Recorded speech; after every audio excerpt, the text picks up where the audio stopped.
All right, Monday on the Krueg Show, Sam Batesh is in the house. We're talking NFL, major trade to get into.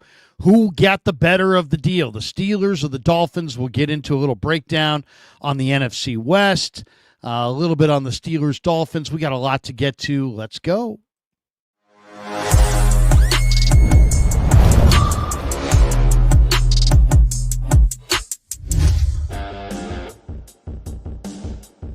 Off and running on the Krueg Show on a Monday. Happy June the 30th, 2025.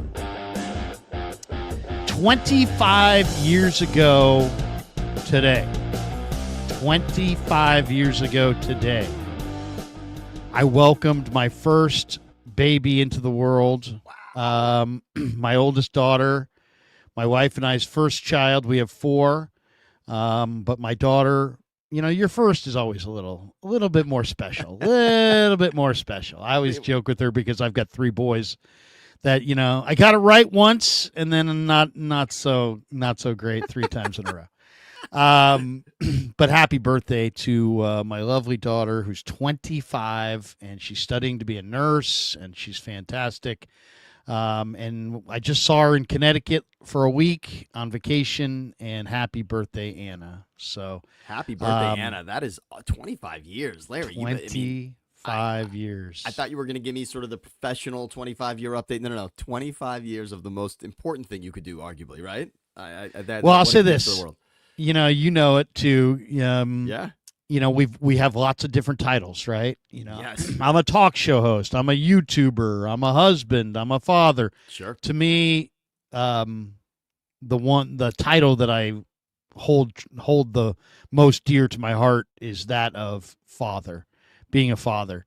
You know, it's even like even when young Larry Krueger, when I was 12, 13, 14, 15. And I was playing sports and I was having fun and going out with my friends and this and that. I always, in the back of my head, knew that my life would include, kids and a big family. I'm one of 4 kids in my family. I'm the third of 4, and now I have 4 of my own. And all I would say is, they've added so much joy to my life. They've added so much meaning, so much motivation. Every time I've been knocked down, I've always gotten back up.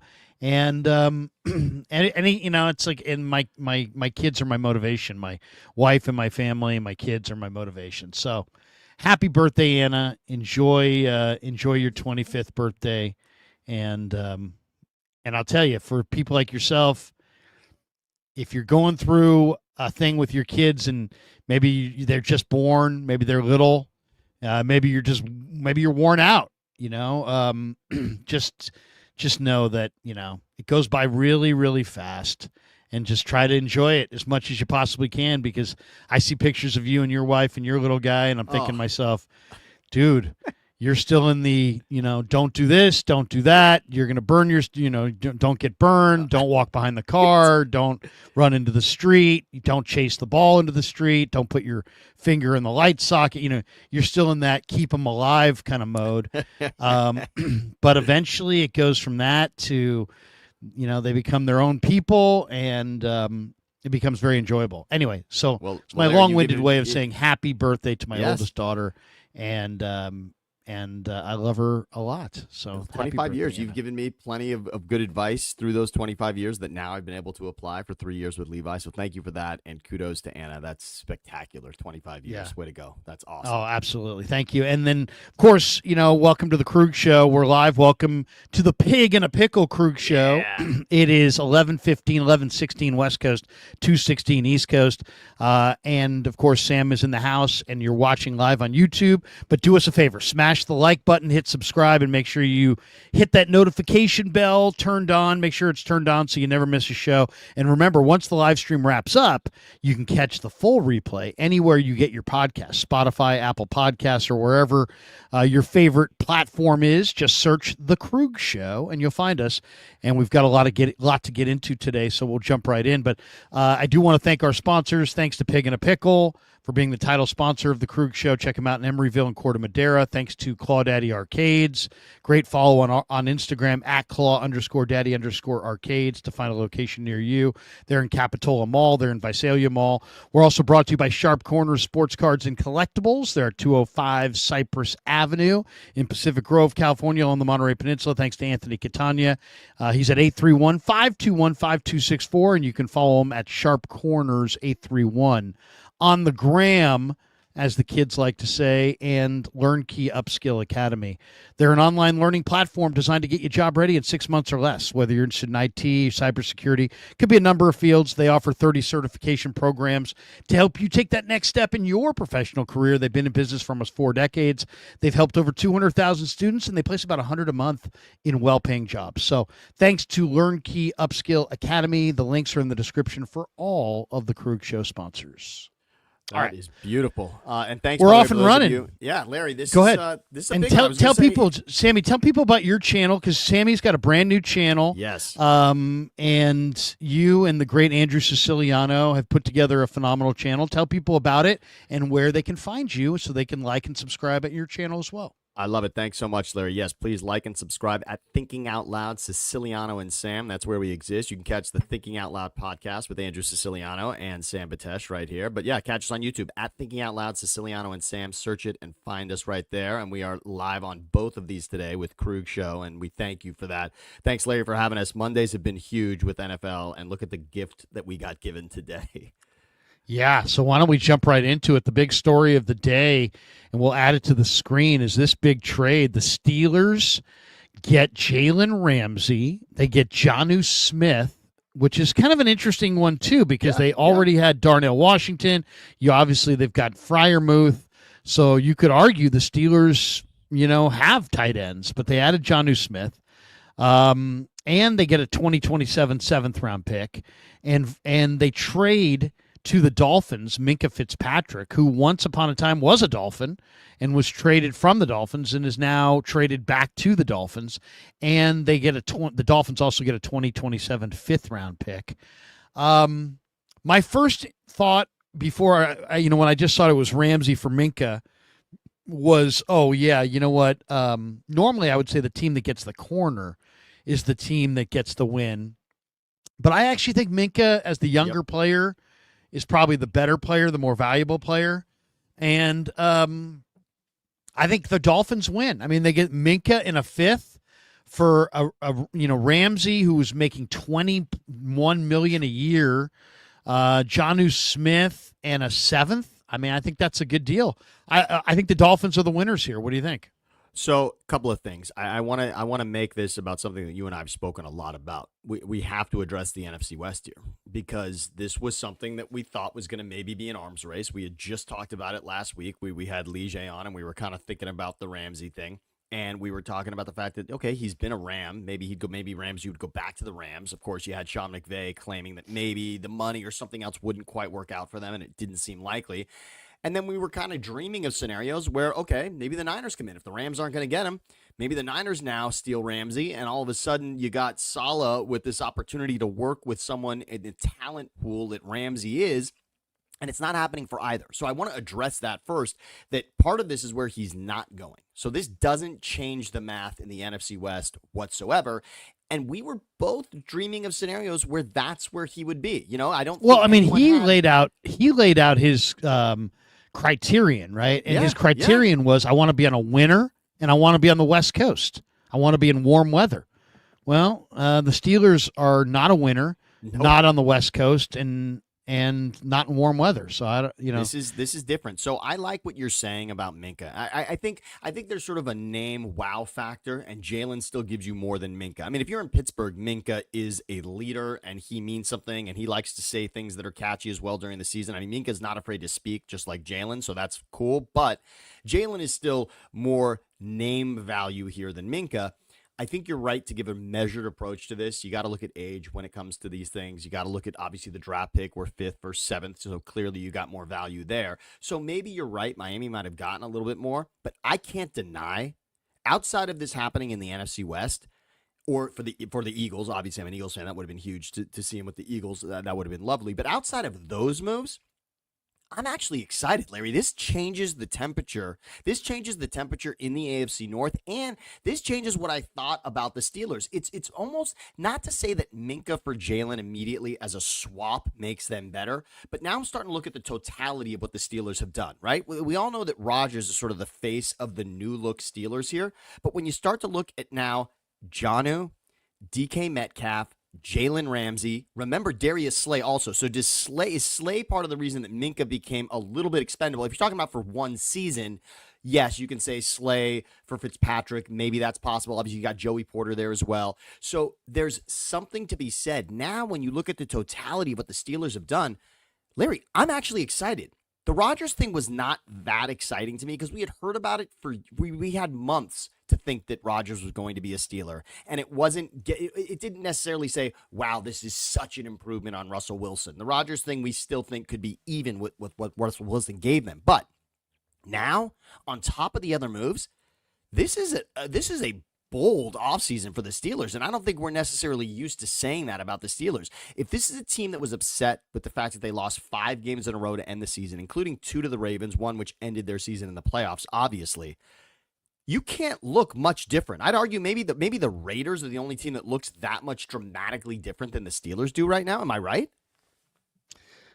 I don't like the Steelers. I mean, you're talking to the wrong guy this year. I think the Steelers are circling the drain.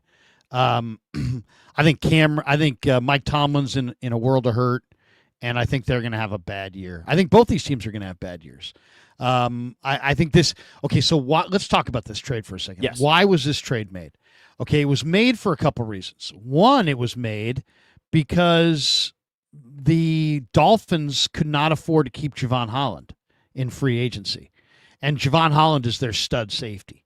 Yeah. So they looked up and said, oh, we have Javon Holland. He's awesome. But they couldn't re-sign him. And so he left. And so what do they have at safety? They have, Melon Fonwu, Ashton Davis, Patrick McMorris, Elijah Campbell, Jordan Colbert, John Saunders.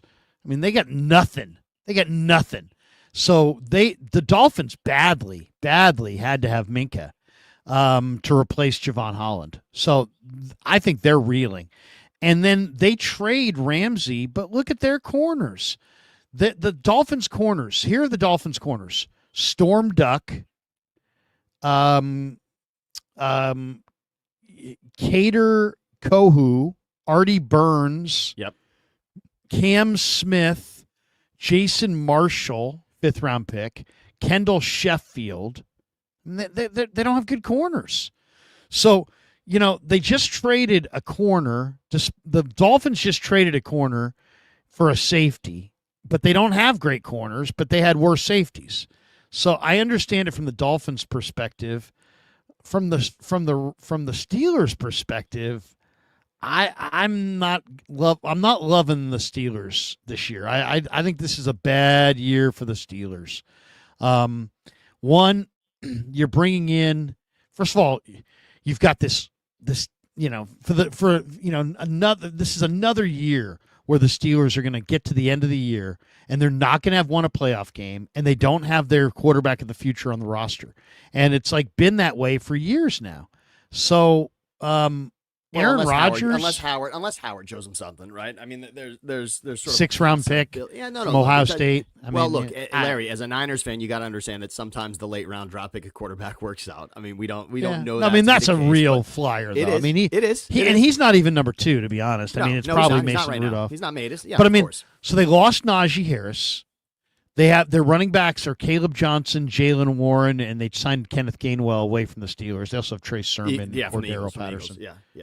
What'd I say? You said signed him from the Steelers, but from the Eagles, Gainwell, to the Steelers. So, so you got an older quarterback. You have DK Metcalf, who I think is one of the most overrated players in football because he's just not a good route runner. Wait a second. That's a wild statement. DK Metcalf is just not. He only runs go routes. I mean, I talked to Mooney Ward. Yeah, Mooney Ward used to talk about how if he wasn't running a go route, they wasn't worried at all about him. He's just big and fast. He's straight line fast, But DK is it's.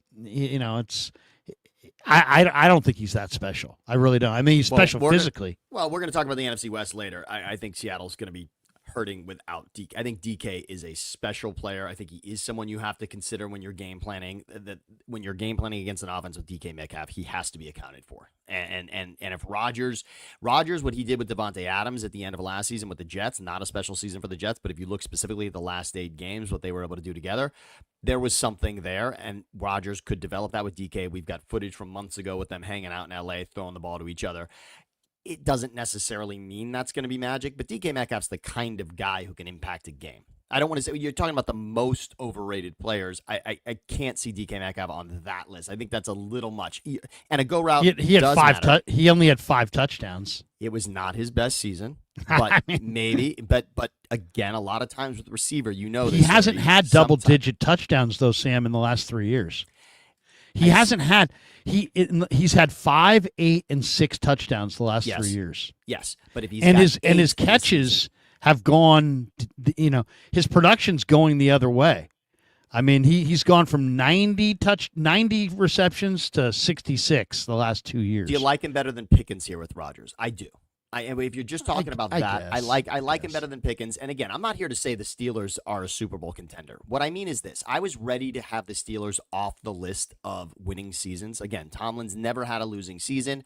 I was ready to say they were due for a losing season. And this, it's funny. I don't look at it as Ramsey alone, even though that's really what the addition here is. Obviously, Jonnu as well a little bit. But it's just now it's sort of made me look at everything that had been done. I at least love when a team addresses what happened the season before and says we need it to change. And it did need to change. If this was a team rolling back Russell Wilson again, nobody would have been excited about it. The Rodgers thing at least changes the temperature on that. And now Ramsey is someone who can give that defense a playmaking ability. Has Ramsey been prime Ramsey in the last 2 seasons? You could argue that. Obviously, Miami was nothing special with him last season. We understand he was in and out of games as well. If Ramsey's healthy, if Ramsey's on the field, if Slay's giving them 15 games as well, this defense can now do what it did last season, which is make the playoffs. Now, again, what's the bar in Pittsburgh, Larry? It's got to be we haven't won a playoff game, right? I mean, this is a team that hasn't won a playoff game in the Watt era. They have not won a playoff game. That's terrible. That's obviously something they want to address. Does this make them a playoff winning team? It probably just makes them a playoff team, but I thought they were not going to be a playoff team this season, and now I'm ready to say they are. That's it. I don't want to be over exuding what I think here from an excitement standpoint, but Pittsburgh went from clearly they're not going to be a playoff team to they're going to be right in it again. They're going to make the playoffs. I don't think so. I think the Steelers are going to be that team that early in the year people are going to be like, they could win it all. And late in the year, they're going to be like, it's over. They need regime change. Why? Because look at the schedule. The schedule. The schedule from November on is brutal. If they don't get off to a hot start, if for whatever reason they don't get off to a hot start, they're cooked. Because from November on, this is what their schedule is: the Colts at Chargers, the Bengals at Bears. Bears are tough to beat in Chicago. Then they get Buffalo at Baltimore, Miami at Detroit, at Cleveland, and another game against Baltimore. Well, I like to say it's rough, man. It's true. That's rough. Those are a lot of good teams there. Baltimore, Detroit, Baltimore again, Buffalo, Cincinnati, dude, the Chargers. division's brutal. The bottom line is any team that's in this division. 6 tough games after November the 9th. I mean, any team in this division, when you put the schedule up, it looks brutal because you're talking about playing Cincinnati and Baltimore, etc. So it can be a difficult path. It always is. I like to say this about the Rams, about the Niners, about the Eagles, about the Cowboys, and definitely about the Steelers and the Ravens and the Bengals. Until you play those division foes at least one time, I don't like to judge the season at all. Whatever you've done before, as a Rams fan, whatever you've done before you played the Niners, is cute, but that's the game that is the barometer. That's how I see it. Those teams that you mark yourself against in the division. An Eagles season is great, but if you haven't played the Cowboys at least once, it's tough to say that you've met your match at this point and we really know what you are. And for this Steelers team, it is the Ravens. They need to play the Ravens once. I don't love that those Ravens games are both late in the season. And this past season, we knew the Steelers were a serious contender when? Only once. They beat the Ravens the first time around, and we said, oh, this team can do something special. Then, of course, look how it unraveled. They lose that second game to the Ravens. Of course, they lose a then third game to the Ravens in the wild card, and it's done. They're cooked. That Week 18 game could be the difference between making the playoffs and not. I say this is a playoff team. The division to me looks similar every year because you get Cincinnati and Baltimore on it twice, and that's tough for any team no matter what. So they've always got a certain bar they got to get to. Tomlin figures it out a lot of times. It does feel like they figure it out with paper clips and glue, right? I mean, we don't really understand the Pittsburgh. It's never like Pittsburgh comes into the season, you're thinking, wow, this team's going to be dominant offensively, right? Since Ben has been gone, certainly we don't think that whatsoever. We still don't think that with Rodgers, Jonnu Smith, DK Metcalf. We don't see this as an explosive offense. Maybe Jalen Warren's finally able to be the guy. If he is, he's shown that flash. Of course, it helped. He had Najee Harris there as well. But if Jalen is that guy, we can get that out of this team. It'll come down to those divisional games. We both expect Cincinnati to be better, so that's going to hurt here. This Pittsburgh team, at least, Larry, if you're a Steelers fan, don't you like this move today? Aren't you better than you were yesterday? Don't you feel, how about this? Don't you feel better about your organization today that they're aggressive about addressing the situation as to how the season ended just a few months ago? I don't. I mean, you already had an ancient secondary that just got older. Yeah, Darius Slay doesn't make them younger. He is. Darius Slay's 34 years old. I mean, Minkah was 28. You just traded him for a guy who was 30. So you have age in your secondary. Darius Slay, Juan Thornhill, Jalen Ramsey. You got some age there for sure. And did they need a corner? Yeah, they needed a corner, but I mean, they're covered in that they have a corner now. They needed a corner more than they needed a safety. They had good depth at safety. They drafted Sebastian Castro from Iowa. They have Deshaun Elliott. They signed Juan Thornhill, but Thornhill's older and he's had injuries. And Slay's older. Now you add Ramsey, who's also older, and you have T.J. Watt holding out. T.J. Watt is the teeth of your defense. He's your best defensive player. So right now you don't have T.J. Watt, and you've got an old secondary. You don't have Najee Harris. You have an old quarterback. You have a really rough schedule after November. You got a pretty young offensive line. I don't know, man. I don't think DK's not a great ball skills guy. He's not a guy who's going to make Aaron Rodgers look amazing. He's a go pattern guy, so he'll create some room. But then your other receivers are what? Robert Woods. Robert Woods is ancient. No, Woods Calvin Austin, Skoranek, Roman Wilson. I don't like their receivers. I really don't. I think this Steeler team, I think the Dolphins and the Steelers are both going to take a backslide. I like other teams, in the AFC more than them. I think the Patriots get off the canvas and they're heard from in that division. And I definitely think Cincinnati and Baltimore are the class of the AFC, North. So I don't know. I mean, I think Rodgers is on paper definitely an upgrade off Russell Wilson and Justin Fields. Yeah. But he's not an upgrade when you factor in that he's probably going to wind up taking some hits. He's probably going to wind up, getting hurt. And I don't think this team is going to be able to win games with Mason Rudolph, Will Howard, or Skylar Thompson. So I don't love the receiving core. I don't love the running backs. I do like their young offensive line. And obviously they added another receiving tight end here. But defensively, T.J. Watt is absolutely everything to them. He's unsigned, and you got a lot of age in your secondary. You got older. You just got rid of a playmaker in Minkah. So I think the Steelers are going to start fast, have a couple of early September wins where people are like, whoa, Rodgers in Pittsburgh. Wow, look at this. And then Rodgers is going to get hurt, and I think the Steelers are going to have a rough second half. And by this point next year, we're going to be talking about Mike Tomlin on the hot seat. I really believe it. And I don't very think well. Miami's going to be great either. I think Miami, this deal helps Miami a little bit. You know, they get a playmaker in Minkah, but Miami lost a better player in Javon Holland, and they, you know, yes, you have Minkah, but what else do you have on the corner? And Miami's pass rush. I mean, they added Kenneth Grant and Jordan Phillips, two big, thick, defensive tackles, but who's their edge?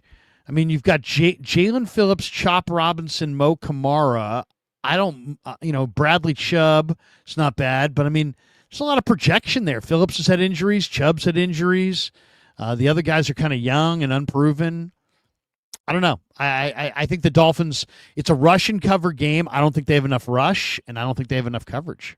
Well, we'll see at Week 15. We'll have the Steelers and the Dolphins. So maybe this will mean something. That could be the Jalen Minkah revenge game. We'll see how that goes. Monday Night Football scheduled right now, unless they flex it. Unfortunately, I'll make a prediction. Yeah, there'll be no Rodgers and no Tua in that game. Wow, that okay, game that's a bold. That prediction. game I will like be that. Okay. That game will be most likely. Who's the backup again? So Mason Rudolph. Mason Rudolph. You got against Mason Zach Wilson.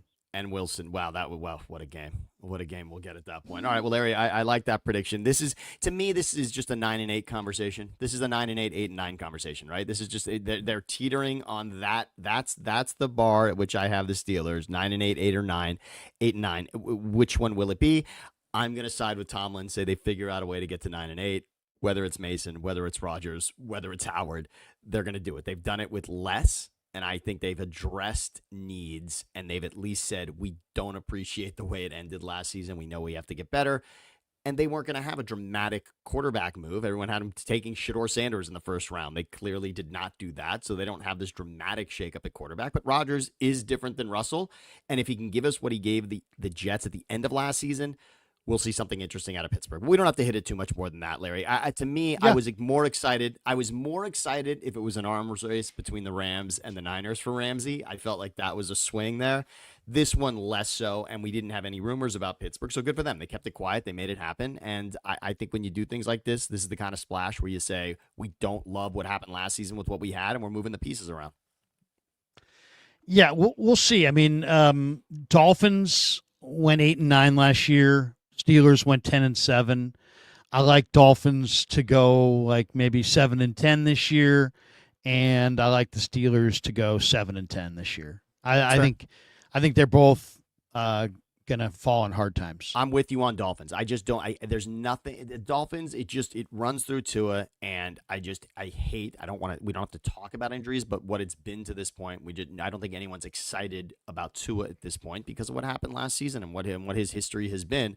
So I see 7-10 Dolphins as well. I think that division's better. You talked about New England already. I agree with that.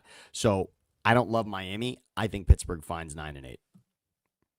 They're a good organization. There's no question, and they've figured out a way to maximize. But I just think that the momentum from last year, 0-4 to finish the year, I think they're going to carry some of that into this year. Yeah, and it's a loss in the playoffs. 0-5. They lost 5 straight. It was disgusting. Yeah. So, all right, let's talk NFC West. I saw a breakdown where somebody went through position by position and said who was the best team in the NFC West at every position. I have the Niners as the best team at 1, 2, 3, only 3 spots. I have ask you something, by the way, quickly before you. Okay. Do you have receiver and tight end as one group? No. Okay. 2 different groups. Keep going. So I have the Niners. Have the best player at running back. They have the best. I really think the 49ers have the best O-line, believe it or not, in this division. I know the Niners O-line gets ripped a lot. Well, they have the best single player. They have the best single offensive lineman for sure. Yeah, but I think they have the best line too, because Arizona, I really only like Paris Johnson on their line. The Rams, I like Steve Avila. The Seahawks have a really bad line. I like the Niner line the best. So I would say the Niners have the best running back, the best offensive line, the best linebackers. I had the as far as I had the Rams had the best quarterback, the best receiver, the best D-line, the best head coach, and the best GM. That's a lot. Okay. Say that again. And Say then that again for Rams. Say that again for Rams. I have the best quarterback in Stafford. They have the best wide receivers led by Puka and Devontae. They have the best D-line. They have the best led by Fisk and Verse. And they have the best head coach in McVay. And they have the best GM in Les Snead. Okay, so let's just if we were assigning a number total to each of those categories, the Rams just took 4 of the most significant ones, wouldn't you say? Yeah, I mean quarterback, D-line. wide receiver, D-line, and head coach and GM. I mean that's a lot. That's a lot. Yeah. Those are significant. Yeah. Okay. Keep I going. have Arizona has the best tight end in Trey McBride. Some people want to say that's controversial. I'm glad you're with me. No, I'm glad you're with me on that. Yep. They have the best safety combos led by Budda Baker. Mm-hmm. And I probably say they have the best special teams, but I put the Niners as last on special teams, and I have no idea who's first, second, and third. But yeah, that's more about 2024 than it is 2025, probably. But you're right. To this point, there's no reason to say otherwise. And then Seattle. I don't have Seattle as the best at anything except for corner. They have the best corners with Witherspoon and Tariq Woolen, and I'll give their corners the top grade. So, Seattle's issue also, Larry. Seattle's issue is they don't have the best offensive line in the division. They're not even close. And from a quarterback, they have the worst standpoint, quarterback. I didn't want to say worse. What I wanted to say is the combination of offensive line and quarterback, and I know those are separate categories, but obviously they affect each other pretty significantly. That's Darnold's greatest weakness. It's the pressure that makes Darnold a different quarterback. The protection he got in Minnesota, obviously the weapons he had at wide receiver, that was the most special we've ever seen Darnold, and it will be different in Seattle. From a protection standpoint, it's going to be so much different, and you said it, yes, they like Paris, but outside of that, not a lot on the offensive line that they're crazy about, and unless that offensive line is a lot different. And frankly, they didn't even get on paper. The run game looks great, but Charbonnet and Walker didn't give you what you really wanted last season either. And there's talk they may trade Walker, So I have Seattle dead last in the division at quarterback, running back, receiver, tight end, and offensive line. They're the worst offense across the board. And then on defense, I have them with the second best D-line, the second best linebackers, the second best safeties, the best corners, third best head coach, and second best GM. So, I think Seattle is going to be good defensively. I don't think they're going to be very good offensively. So you kind of set it up. I mean, is this, look on the screen here, this is Vegas now has it. It was at one point, the Niners and Rams were both at 155 just 3 weeks ago, and now it's shifted. Niners have the slight edge at plus 145, Rams at plus 175, Cardinals and Seahawks bringing up the rear there, plus 525 for the Cardinals and plus 550 for the Seahawks. I mean, is that how you see the division shaking out? I think Arizona, Arizona's got, they're a bad organization. They're the worst organization. And that's hard to overcome.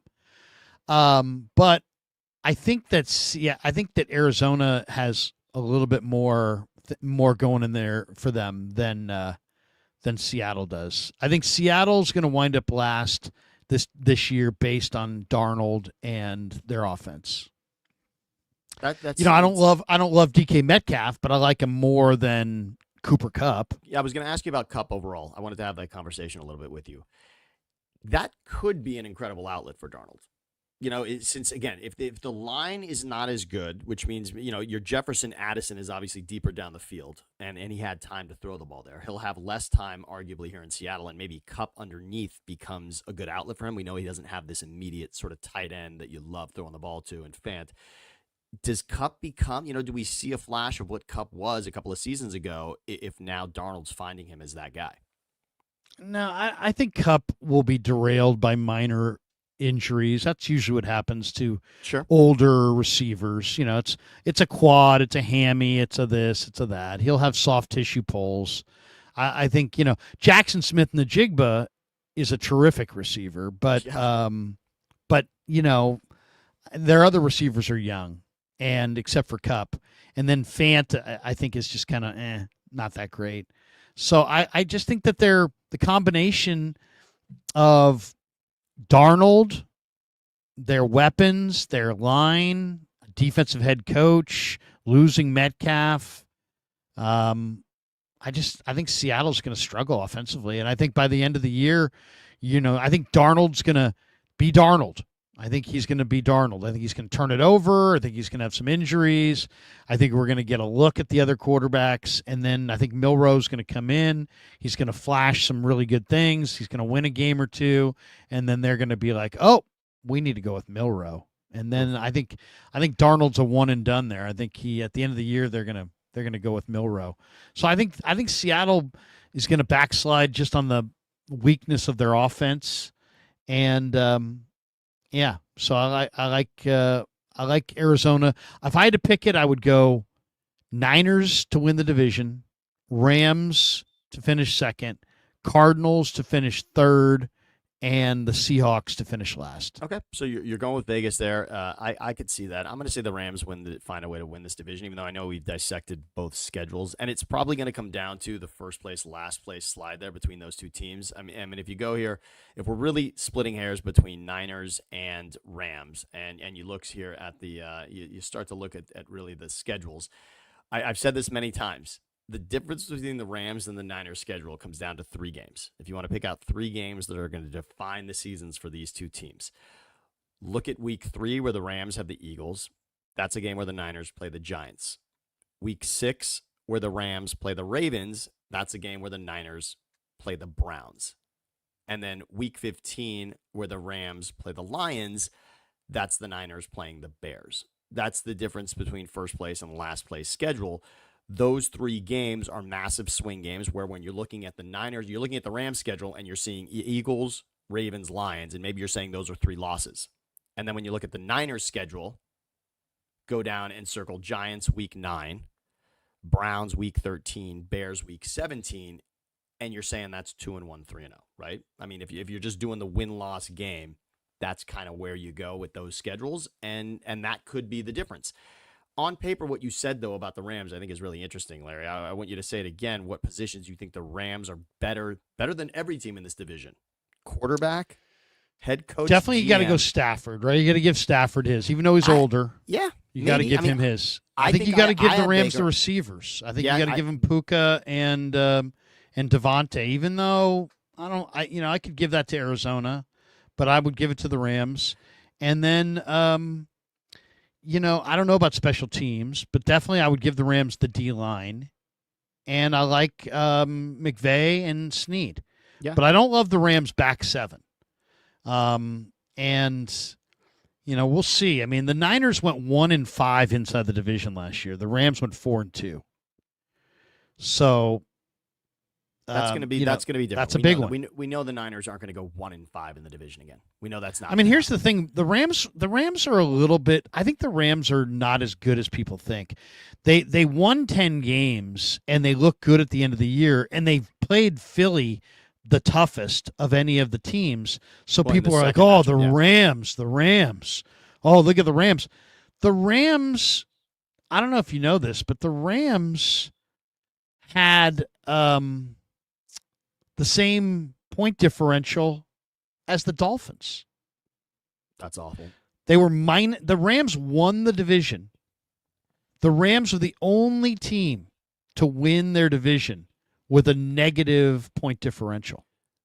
The Rams were minus 19 in point differential. So, they got hot at the end. They look good. But I think people are thinking that they're better than they are. They got outscored by 19 points on the year. They went 5-4 at home. They don't have much of a home field. They're 5-3 on the road. I mean, the Niners take that place over. But they went 4-2 in the division, and the Niners went 1-5. And so So one category I want to look at receivers. If you made it receivers and tight end, which I did when I went through the teams, Arizona to me is number one because McBride makes that difference. I understand Kittle makes a big difference for San Francisco, obviously, but if you take receivers and tight end into one category, Arizona's number one in the division for sure. Looking at the Rams and the Niners here, I also think the Rams look at last season for a couple of things. Number one, you could argue they also week one could have beaten Detroit. If they were a little more healthy, they lost to Detroit in overtime, and there were 3 plays at the end of that game. They had the lead. Stafford missed Cooper Kupp on a wide-open third-down conversion that would have ended the game. Kyron Williams stepped out of bounds, giving Detroit more time under the 2-minute warning. It was a brutal play, and they dropped what would have been a game-sealing interception before that game went to overtime. So the Rams, had they beaten Detroit, I think you'd be looking at, if you said the Rams beat Detroit last year and then had the Eagles on the ropes, then yes, there's all of this momentum. But of course, you have to remember they sacked Darnold 9 times in that playoff game. Yes, they had to play in Arizona, not in LA. And yeah, they had a chance against Philly, but then again, on the 2 biggest plays of their season offensively, they fell apart in the offensive line, and Jalen Carter blew up the season, and that was it for them. And they let Saquon rush for 4 60-yard touchdowns in 2 games combined against them. You're not going to beat a team if you do that, and it didn't happen for them either time in the snow or in LA. It didn't happen. The other thing about LA to remember, you love Stafford so much, right? I know that you have Stafford. Yeah. I actually have Purdy ahead of Stafford, okay? I mean, but Stafford's 37. So. He's 37, and remember the draft, Larry. We spoke about this right after the draft. There was a sneaky move here. The reason that I loved the Giants draft is actually because of something that happened to the Rams. The Rams were trying to trade for Jackson Dart in the first round. The Rams don't normally have. They had a first-round draft pick last year. Obviously, he became a defensive rookie of the year finalist, so good for them. The Rams clearly figured it out, and the draft was exciting for them last year with a first-round draft pick. They had a first-round draft pick this year, and they were going to draft Jackson Dart, and the Giants came in, traded back into the first round, and took Dart ahead of the Rams. That was a real bully move, a nice, powerful move from the Giants front office, which has gotten a lot of shit, obviously, over the last year with Saquon and everything else.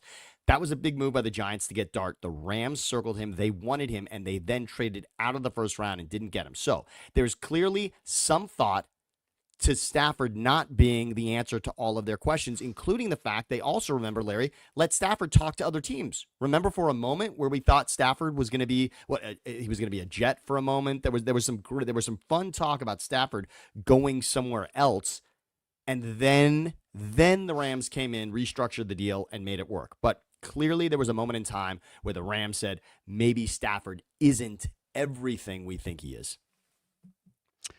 You know, I mean, I just think that the Rams.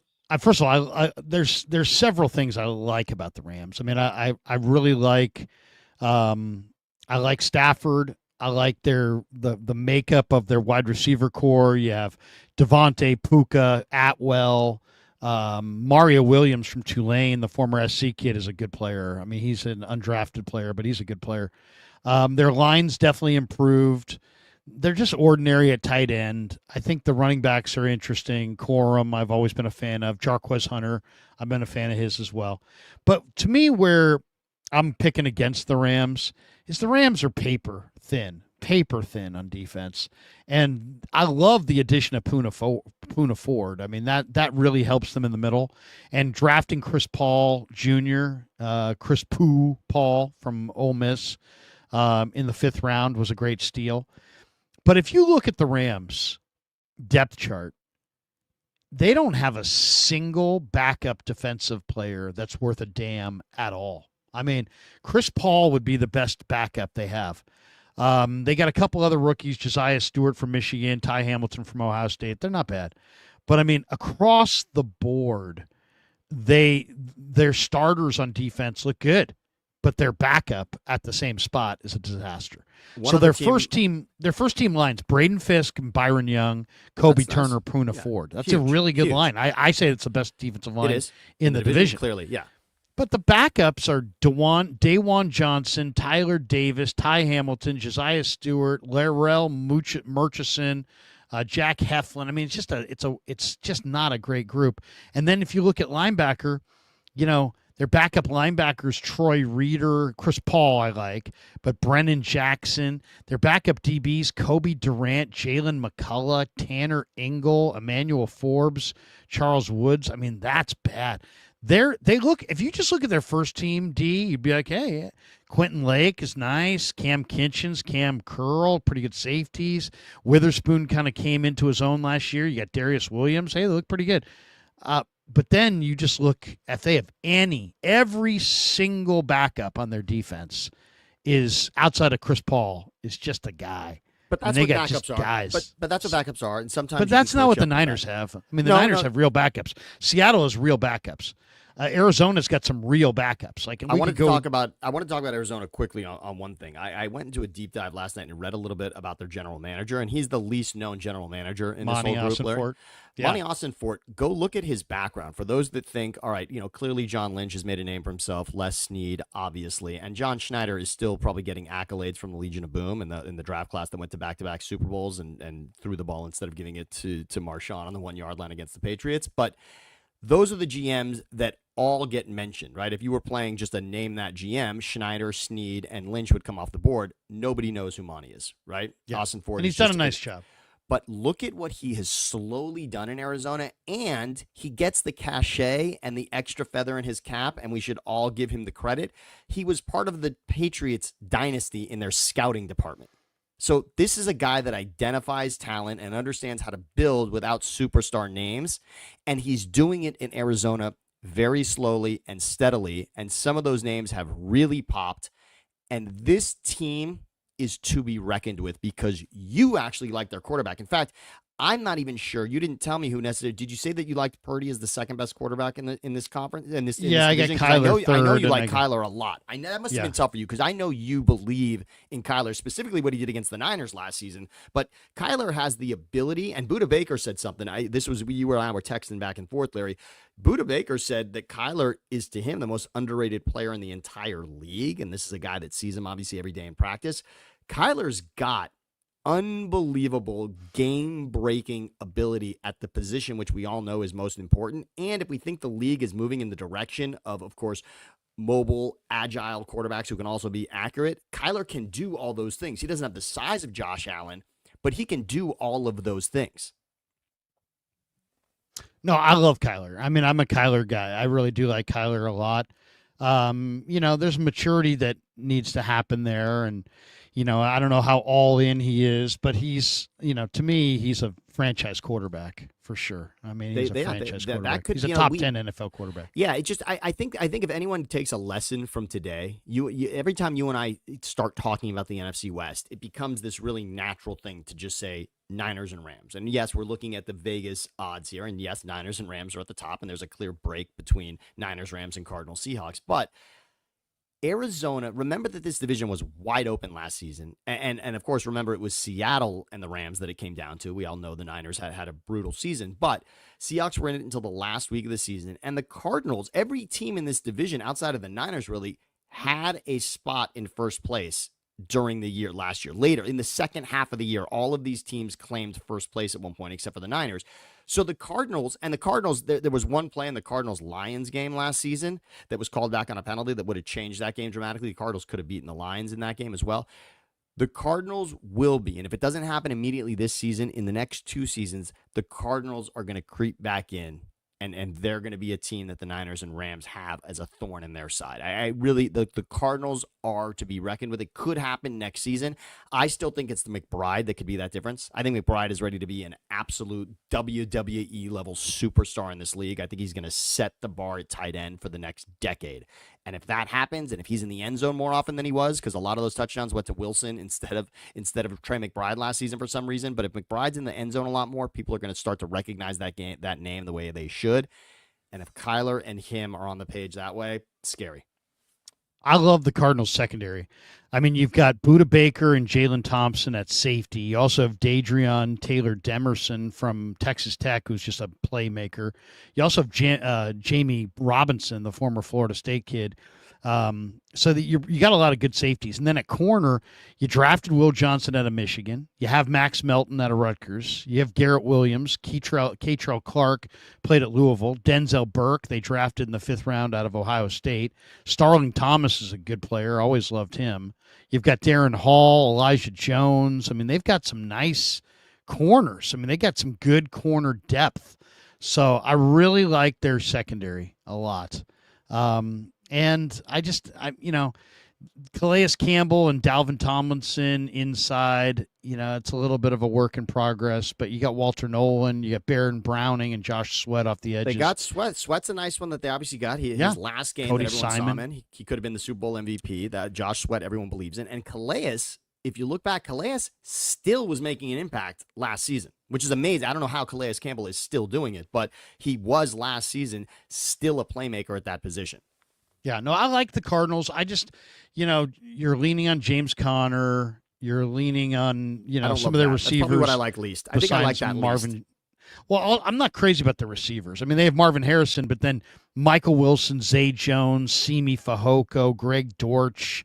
I'm not loving those receivers. By the way, you know that PFF, do you know, by the way, wide running back wise, PFF, the highest grade in this division on running back is James Conner.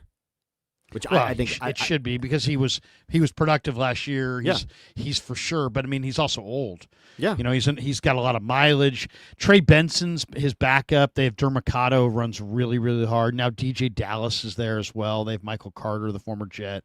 So they got some guys, but Connor is established. I mean, if he's healthy and everything, he could be really good. I don't know that I ever really believe in the Cardinals on the line of scrimmage.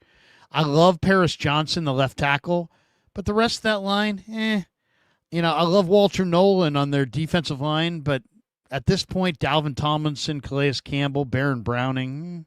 I mean, Baron Browning's a converted outside linebacker. Stackbacker is now kind of a defensive end. Sweat, I think, is good, but he won't be as good in Arizona. So I don't know. I like the Cardinals in a lot of ways, but I don't love them in the line of scrimmage. So if I was picking the division, I would say I think it's Niners division. I think it's the Rams are going to be their top competition. I think Arizona is going to be probably the exact same, or maybe probably the same as Seattle. But I think Arizona will finish higher because of their quarterback. And I think Seattle's going to, at the end of as I said, by the end of the year, I think they're going to be all fully committed to Jalen Milroe. And because I think Sam Darnold will take sacks, he'll make picks, and he'll have just enough mistakes to get them beat. And I think he'll get hurt. They'll eventually get to Milroe. And when they do, I think he'll have a game or two and he'll win them over. And then they'll go into next year with Milroe. That would be terrible for them. That's obviously not their plan. So, but yes, I have it largely that way. I could see the Rams winning the division. I think the Rams have one more gasp with Stafford, with getting a prime year out of Devontae, and it could happen again.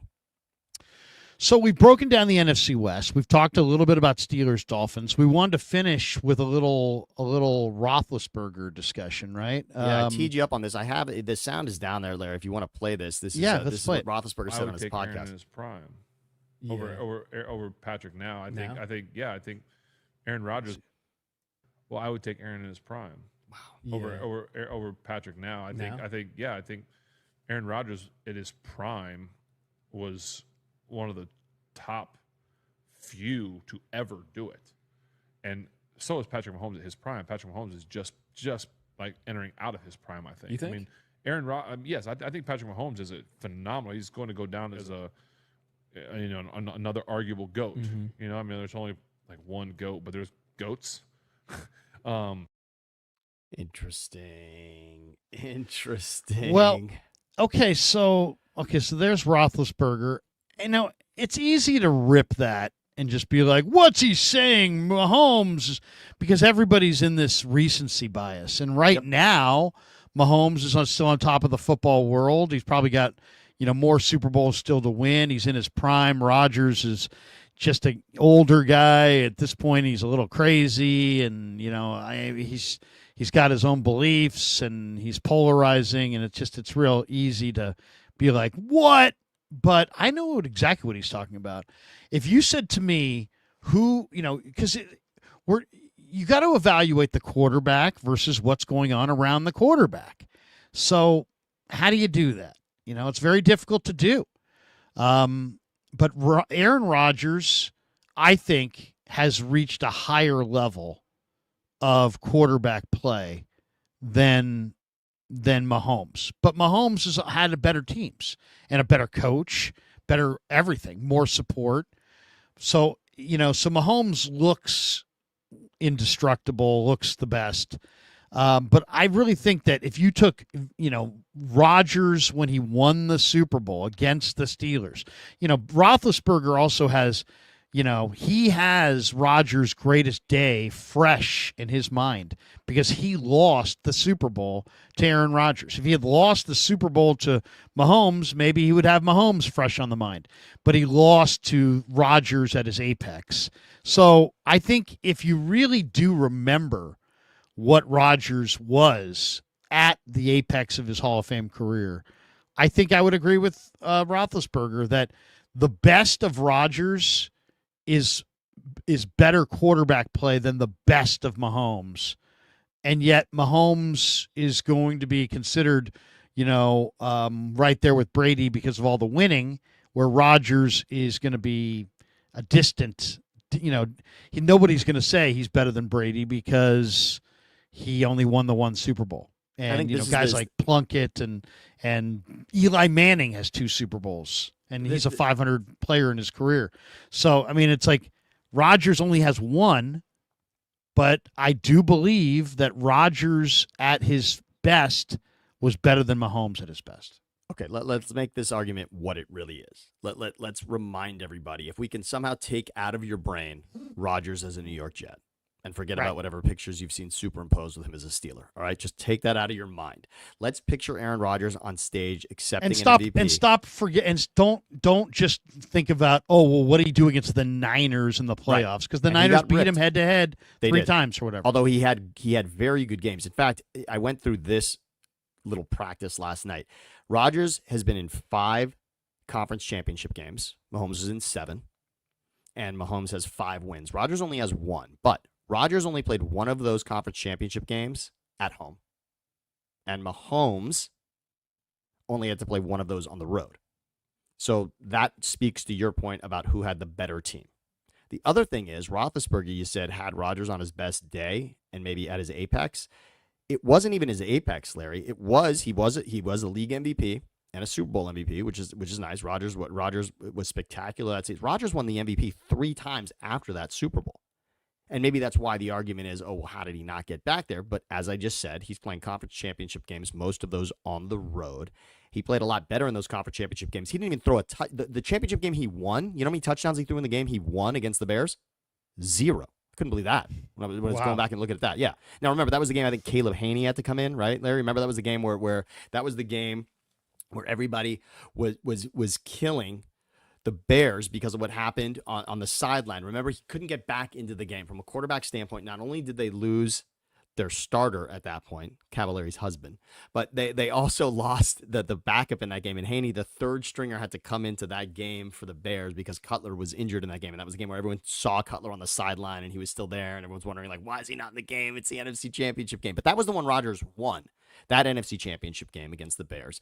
And he did not play well. He actually threw 2 picks in that game also. So Rodgers wasn't even great in the one championship game that he won. He was much better in a few of those losses. And as you know, Kaepernick destroyed. Yeah, right. Kaepernick ended Rodgers' season in the playoffs. It happened. That was not pretty. But Rodgers' best season might have been when the Packers were 15-1 and they lost the divisional, their opening game to the Giants that season. His best season when they were 15-1, they were that Packers team was unbelievable, and somehow lost the game to the Giants in their first playoff game in the divisional game, and that was awful. And that's probably the one that's a really ugly mark against him. But Rodgers, if you go back and remember, if you're just thinking green and yellow, if you can just put him in your mind in a Packers jersey, Rodgers was, can we say this, Larry? This is where the argument really changes. Forget about the term GOAT. Forget about best winner, best leader, even best quarterback, best rating. Best arm talent, I think, is where you start to get people nodding their head yes when you say Rodgers. Rodgers prime, greatest arm talent quarterback that we've ever seen. I think you can pinpoint it to that statement, and I still think that is correct. He's an incredible talent. I mean, you just have, he had incredible talent, but there's a difference. I mean, it's like, all you need to ask yourself is, it's like, is Jalen Hurts better than Mahomes? No. But he was last year in the Super Bowl. In the Super Bowl, Jalen Hurts went 17 of 22 for 221 yards, 2 touchdowns, 1 pick. He had a 75.4 QBR. He had a 119.7 QB rating. He ran 11 times for 72 yards and a touchdown. And, yeah, exactly, 6.5 yards a carry. Mahomes was 21 of 32 for 257, 3 touchdowns, 2 picks, sacked 6 times, a QBR of 11.4, not 75.4, and a QB rating of 95.4 instead of 119.7. And remember one other thing. Larry, one other thing. Largely, Jalen Hurts outplayed Mahomes in the first Super Bowl they played against each other. Mahomes. Well, that's what I'm saying. And Brady obviously beat Mahomes in a Super Bowl where Mahomes played terrible against Tampa because he didn't have either of his tackles. So my point is just this, is that we talk about quarterbacks like, oh, the better quarterback always wins. Nope.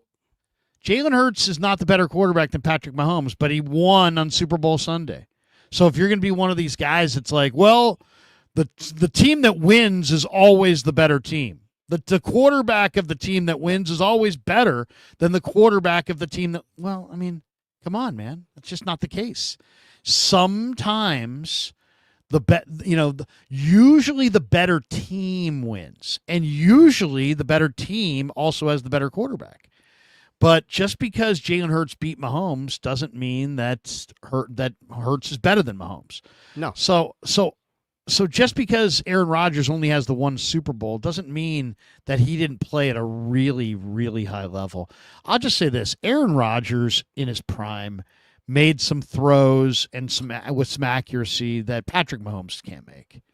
And Patrick Mahomes has got great arm strength, but he doesn't have that kind of touch. He doesn't have that kind of accuracy. Patrick Mahomes, I think Rodgers is a better thrower of the football, if we're really going to boil it down. But the success of Mahomes cannot be denied. It's like, is Tom Brady? I mean, it's like kind of like who's better between Tom Brady and Aaron Rodgers? Well, I mean, Tom Brady has all the hardware, but I think Aaron Rodgers probably at his best played at a higher level than Tom Brady. Now, what's interesting there is you've got a playoff game there between them. I believe that was an NFC Championship game, and that was the one he played at home. I think that was the loss to Tampa, Larry. I believe that was an NFC Championship game that Rodgers lost, and it was to Brady. Right. We didn't get to see them against each other, right? Yeah, we didn't get to see them against each other very often. And I believe Rodgers threw 3 picks in that game. Rodgers was not very good in that game, which he had at home, which a lot of people thought that Rodgers was going to go to the Super Bowl there, and of course he didn't. So that's I'm just saying that the very, very best of Rodgers, I think, is right there with the greatest quarterback play we've ever seen. Everybody included, Joe, Marino, everybody, Elway. I would say Rodgers has played the quarterback position at an extremely, extremely high level. Yes. Separate your thoughts about his thoughts on the vax and his political thoughts and everything. There's all these people that just cannot. They just, oh my God, they lost their mind because this guy, said he was immunized. And, I get it. But I mean, the level of vitriol that was directed at Rodgers was just so wrong. Yeah, so wrong. Right. All these people sitting there, every one of us would lose our freaking mind if we had our medical stuff dragged through the public. But because this guy throws a football and he plays in the NFL now, it just, people treated him so badly when he was just one of many, many people that didn't want to take that vaccine. And I don't want to get into it because I don't want to get into it. But, I mean, just ask yourself, if you hate Rodgers, ask yourself, do you hate Rodgers because of, is it all to do with football, or does none of it have to do with football? And reality, there's all kinds of people walking around who they just cannot put politics aside, and they just hate him for his politics. And I get that, but it's like, you know what? Kurt Schilling's still a Hall of Famer, even if he says crazy shit. Yep. And Aaron Rodgers is still the quarterback that he was, despite his views on things.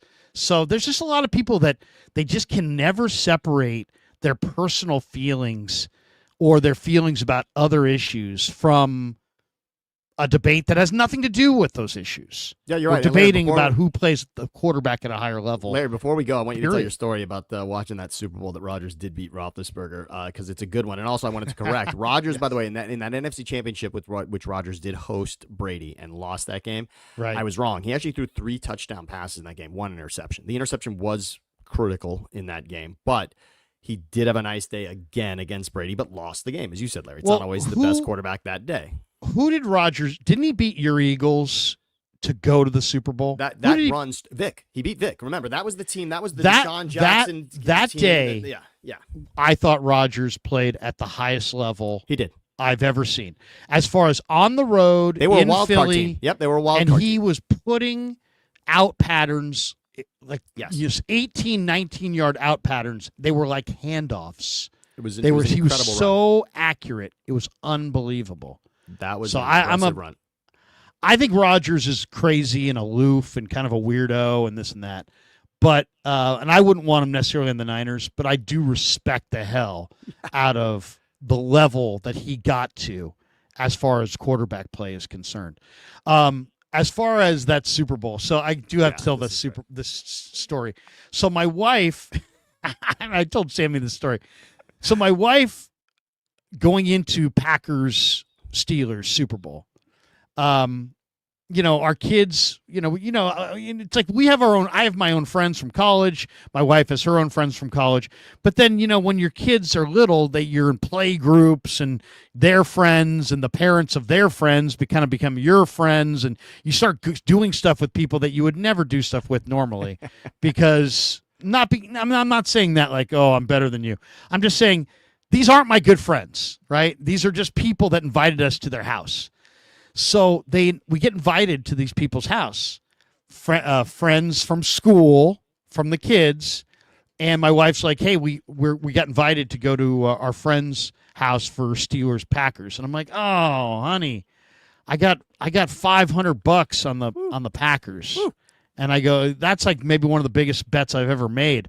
I go, you want me to? I go, do they have a rooting interest in this game? She's like, I don't know, actually. Maybe I'll ask.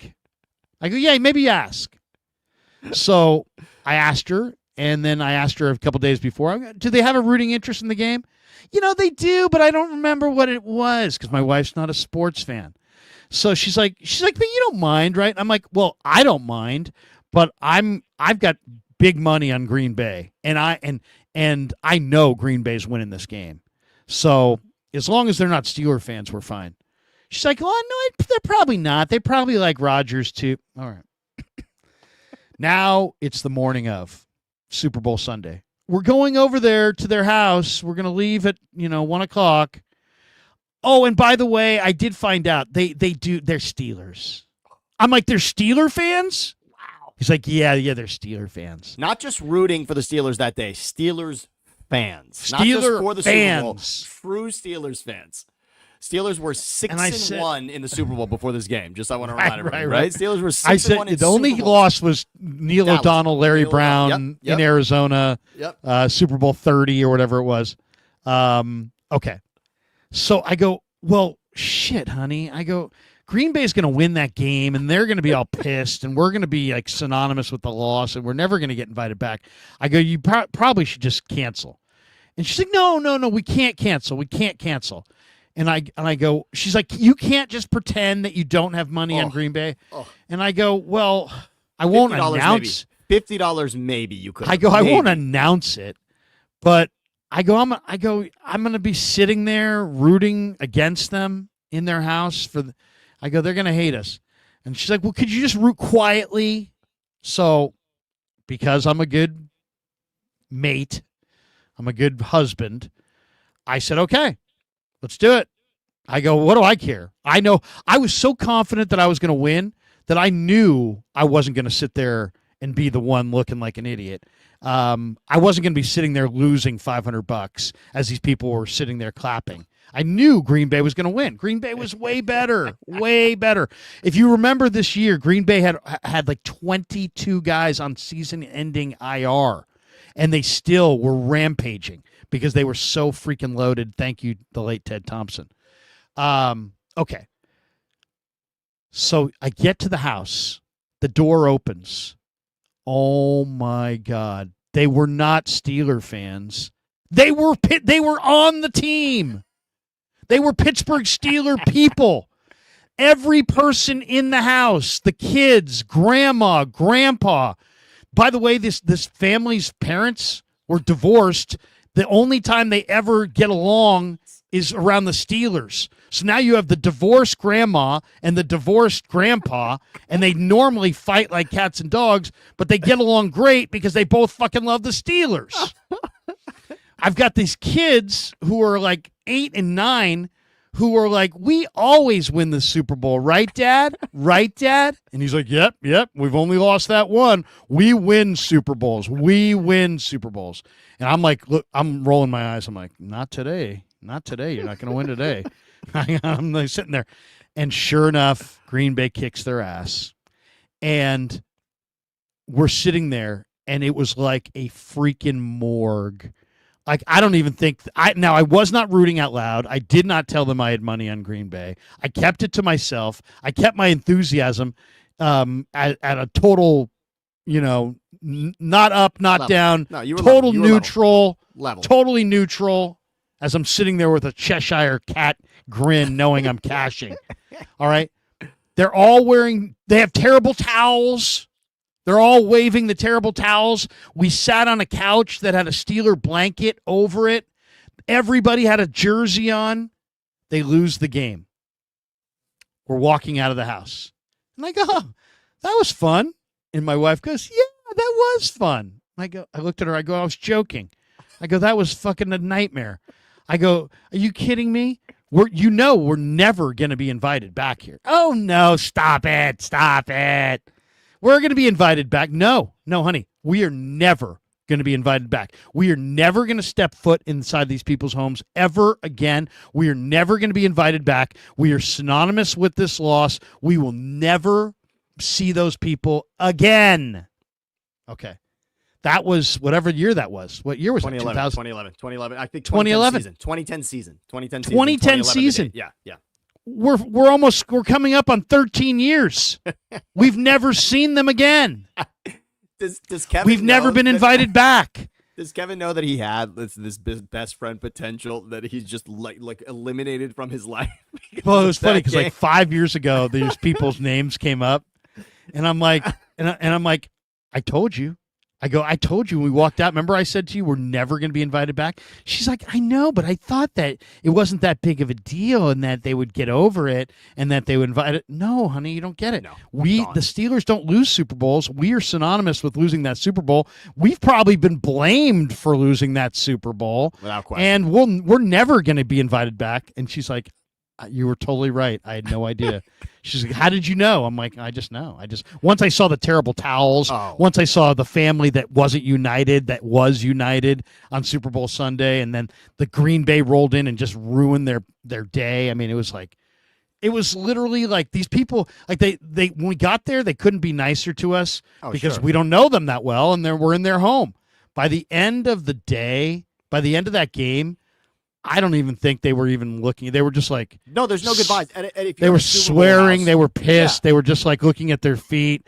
Like, all right, we're going to take off. All right. Yeah. It's like, all right, get out of here. Yeah. The only good part about being at a house for a Super Bowl where the host has a rooting interest is that you don't even have to question the Irish goodbye. You can leave and it is irrelevant to that family. Yeah. You leaving has zero impact on their day. Their day is fucked and it has nothing to do with you, and you can just leave. That's the only good news.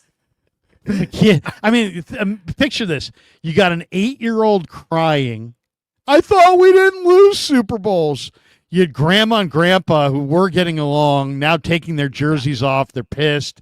They're all pissed. Everybody's upset. The dad's like sweating left and right profusely because he's not used to losing Super Bowls. He doesn't know how to react. And my wife's like, that was great. I'm like, no, that was not great. That was not great. That was a nightmare. We're never getting invited back. There you go. That's all right. That is a beaut. What can I say? I knew it too. I'm like, she's like, for winning 500, you don't seem that excited. I'm like, well, I'm trying to keep it all in bottled up because otherwise I was going to upset your friends.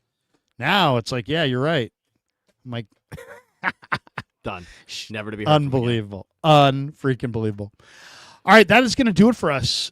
We are an hour and 14 minutes in. Thanks to everybody.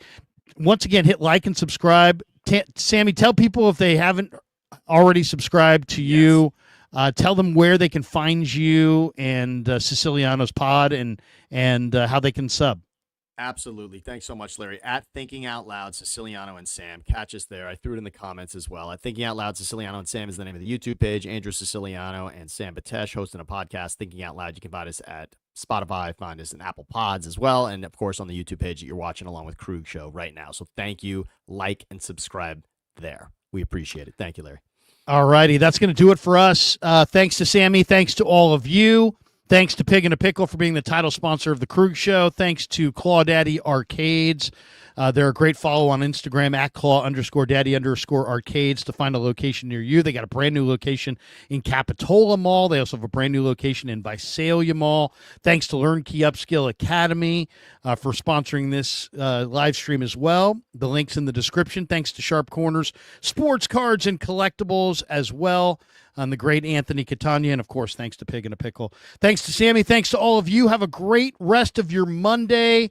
And we'll talk to you next Monday for another edition of Larry Krueger and Sam Batesh. Hope you guys had a great stream. Hope you guys enjoyed it.